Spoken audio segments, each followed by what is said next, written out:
సంస్థకు అందరు కూర్చున్నాక స్టార్ట్ చేస్తుంది. మున్సిపల్ పాలకవర్గ సమావేశం జరిగింది. ఈ సమావేశానికి నాతో పాటు మున్సిపల్ చైర్మన్ గారు, వైస్ చైర్మన్ గారు, కౌన్సిలర్లతో పాటుగా జిల్లా కలెక్టర్ గారు, అడిషనల్ కలెక్టర్ గారు కూడా ఈరోజు సమావేశానికి రావడం జరిగింది. ఈ సమావేశంలో నేను ఎంపికైన తర్వాత మున్సిపల్ అభివృద్ధికి సంబంధించి ఒక సంస్థకు, ఏజెన్సీకి ఏ విధంగా అభివృద్ధి చేయొచ్చు, ప్రణాళికలు తయారు చేయడానికి కొన్ని ఇవ్వడం జరిగింది. ఆ ప్రణాళికల్ని ఈరోజు మున్సిపల్ కౌన్సిల్ ముందు ప్రవేశపెట్టినాము. అందులో ఓ 10-15 రోజుల్లో లిఖితపూర్వకమైనటువంటి సవరణలు, ఏదైనా మార్పులు, చేర్పులు, సలహాలు ఉంటే ఇవ్వమని కోరుతూ ఉన్నాం.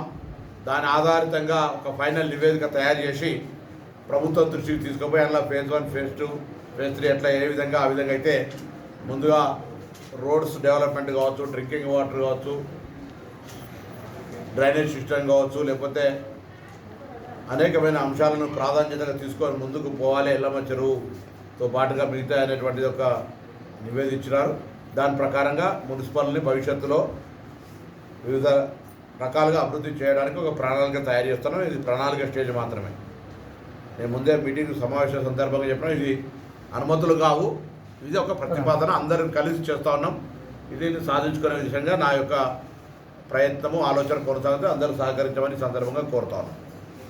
మున్సిపల్ పాలకవర్గ భవనాన్ని, నూతన భవనాన్ని, దాని వెనుకున్నటువంటి లైబ్రరీని, పక్కకు ఉన్నటువంటి సెట్విన్ వాళ్ళ ద్వారా నడుస్తున్న శిక్షణకు సంబంధించి దాన్ని మరింత బలోపేతం చేయాలి. వెనుక కట్టినటువంటి గతంలో ఉన్న భవనాన్ని వినియోగించుకోవడం కావచ్చు, లేకపోతే పక్కన తయారవుతున్న ఏసీబీ భవనం కావచ్చు, అక్కడ ఇంకా ఉన్నటువంటి ఖాళీ స్థలము లేదా పాత భవనాలను తీసేసి అన్ని రకాలుగా దాన్ని సద్వినియోగపరుచుకొని ఒక మంచి కాంప్లెక్స్గా తయారు చేయటువంటి అంశం కావచ్చు.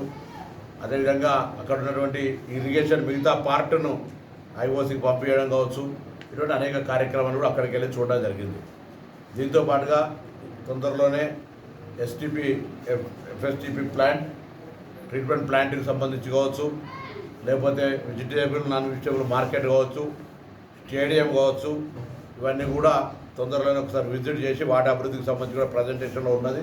మిగతా అంశాలు కూడా చూడడం జరుగుతుంది. ఇది మున్సిపల్ పరంగా డ్రింకింగ్ వాటర్ ఇష్యూ కూడా ఇంతకుముందు కొంతమంది కౌన్సిలర్స్ అక్కడ డ్రైనేజ్ సిస్టమ్ మీద వర్షాలు కొద్ది ఇబ్బంది అయితే అనేటువంటి ఉన్నది. ఈ యొక్క సీజన్కి సంబంధించి ఏదైనా కొంత భరించాల్సి వచ్చినా వచ్చే సీజన్లోపు ముందుగానే వర్షాకాలం అయిపోగానే ఒక శాశ్వత ప్రాతిపదికన ఆ పనులన్నింటికి ప్రాధాన్యత తీసుకొని వాటిని పరిష్కరించే దిశలో కూడా తీసుకుపోతామనే మాట కూడా సందర్భంగా తెలియజేస్తాం.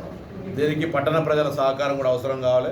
ప్రభుత్వం తరఫున ఒకటి మాత్రమే నిధులు చేపడితే కాదు, ప్రజలు కూడా సహకరించమని సందర్భంగా మీకు ఏదైనా ఆలోచన ఉంటే కూడా విజ్ఞప్తి చేసి పట్టణ అభివృద్ధిలో భాగస్వాములు కావాలని కోరుతాను. ఇలా చెత్త, తడి చెత్త, పొడి చెత్త లేదా పారిశుభ్రం ఎక్కడ పడితే అక్కడ చెత్త వారేయకుండా వస్తున్నటువంటి కలెక్షన్స్ వాహనాలకు ఇవ్వడం కావచ్చు, మన ప్రాంతాన్ని నీట్గా ఉంచుకోవడం కావచ్చు, రేపు వాతావరణం సీజన్ మారింది నీటి లెవెల్ ఉంచుకోవడం కావచ్చు, లేదా ఇతరత్ర ఎక్కడైనా దోమల పెంపకానికి అవకాశం ఇవ్వకుండా అన్ని జాగ్రత్తలు ప్రజలు సహకరించాల్సి వస్తుంది.